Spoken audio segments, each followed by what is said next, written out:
pagbabago na napupuspos tayo ng bunga ng Santong Espiritu na kung saan nandun ang kabaitan. Sapagkat mula nang tayo'y kahabagan ng Diyos, naranasan natin ang kaligtasan sa pamamagitan ng kanyang kagandahang loob. Wala tayong dapat ipagmalaki sa ating mga sarili. Tama po ba?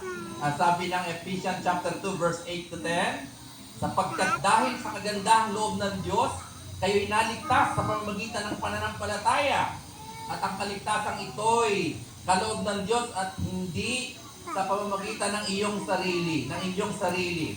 Hindi ito bunga ng inyong mga gawa. Kaya't walang dapat ipagmalaki ang sinuman.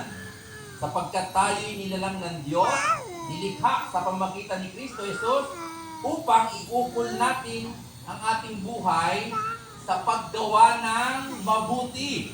So, sa pagiging magandang loob, nakaukol na ang ating buhay bilang mga tinawag at pinili ng Diyos.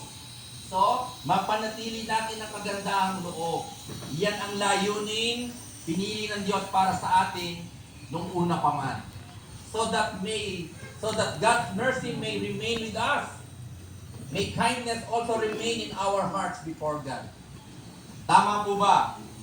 So kaya nga, maraming tao sa mundong ito, bait-baitan lang.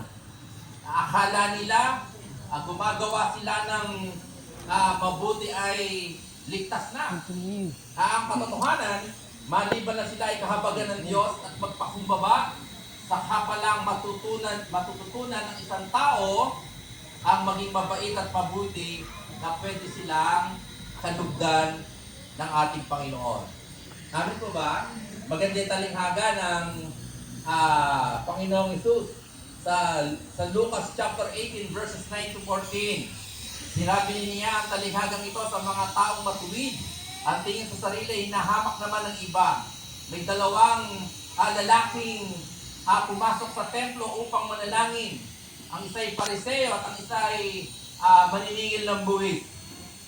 Tumayo ang Pariseo at manalangin ng ganito, O Diyos, nagpapasalamat ako sa iyo sapagkat hindi ako katulad ng iba. Mga magnanakaw, mandaraya, mga ngalunya o kaya'y katulad ng maniningil ng buwis na ito. Nakita pa yung katabi. 2 beses akong nag-aayon sa isang linggo at nagbibigay rin ako ng 10 bahagi mula sa lahat ng aking kinikita. Samantala, ang maniningil ng buwis na may nakatayo sa malayo at di man lamang makatingin sa langit. Dinadabukan niya ang kanyang dibdib at sinasabi, O Diyos, maabag po kayo sa akin ng isang makasalanan. Sinasabi ko sa inyo, ang lalaking ito'y umuwi